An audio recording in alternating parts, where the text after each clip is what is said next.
চাকরিতে পুনর্বহাল ও নিরীহ কারাবন্দী বিডিআর সদস্যদের মুক্তির দাবিতে মানববন্ধন হয়েছে। ২১ আগস্ট দুপুর ১২টার দিকে যশোর প্রেস ক্লাবের সামনে চাকরিচ্যুত বিডিআর সদস্য যশোর অঞ্চলের ব্যানারে এই মানববন্ধন করা হয়। যশোর, খুলনা, সাতক্ষীরা, নড়াইল, ঝিনাইদহ ও চুয়াডাঙ্গা জেলার ৩ শতাধিক চাকরিচ্যুত বিডিআর সদস্য এবং তাদের পরিবারের সদস্যরা এই মানববন্ধনে অংশ নেন। এ সময় ২০০৯ সালের ২৫ ফেব্রুয়ারি ঘটে যাওয়া পিলখানার ঘটনায় দেশি বিদেশি চক্রান্ত ছিল বলে দাবি করেন তারা। ২০০৯ সালের ঘটনা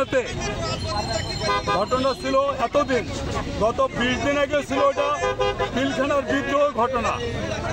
২০০৯ সালে গত ২০ দিন আগেও ছিল কি এইটা পিলখানার বিদ্রোহ ঘটনা, যার প্রেক্ষাপটে আমাদেরকে শাস্তি দেওয়া হচ্ছে। এখন এটা পরিষ্কার, যারা ওই সময় শহীদ হয়েছে সেই পরিবার থেকেও উঠছে। ওইটা বিদ্রোহ ছিল না, ওটা ছিল দেশীয় এবং আন্তর্জাতিক চক্রের একটা বড় হত্যাযজ্ঞ। জেলখানা আমাদের যে একটা দর বাঁধিয়েছিলেন, ওই দর বাড়িতে বলছিল, বাবা তোমরা কোপের শিকার হইছো, মূলত তোমরা তো অপরাধী না, তোমরা কোপের শিকার। এই ঘটনা যখন ঘটানো হয়েছে তখন এই স্বৈরাজ সরকার তার আধিপত্যকে ঠিক রাখার জন্য আমাদের বিভক্ত সেনা অফিসার যারা হত্যা আছে তাদেরকে বিভক্ত বানাইছে এবং আমাদেরকে আসামিপক্ষ বানিয়ে তারা এইভাবে ক্ষমতায় টিকে রয়েছে। মূলত ঘটনা সে সেনা অফিসাররাও ষড়যন্ত্রের শিকার, আমরাও ষড়যন্ত্রের শিকার।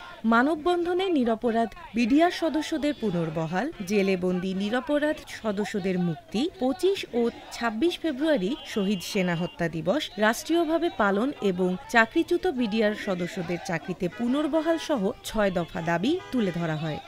বিডিআর হত্যাকাণ্ড সংঘটিত হয়, উক্ত হত্যাকাণ্ডে আমাদেরকে নিরপরাধ যে সমস্ত বিডিআর সদস্যদেরকে চাকরিচ্যুত করা হয়েছে তাদের চাকরিতে পুনর্বহালের দাবি জানাচ্ছে এবং এখন পর্যন্ত অনেক নিরপরাধ বিডিআর সদস্য জেলখানায় বন্দী আছে, তাদেরকে মুক্তি চাচ্ছে। আমাদের আরও কিছু দাবি আছে, যে সমস্ত চৌকো সেনা অফিসার নিহত হয়েছে তাদের শহীদ হয়েছেন, সেই হত্যাকাণ্ডের আমরা সুষ্ঠু তদন্ত এবং বিচার দাবি করছি এবং দোষীদের দৃষ্টান্তমূলক শাস্তি দাবি করছি এবং ২৫-২৬ ফেব্রুয়ারি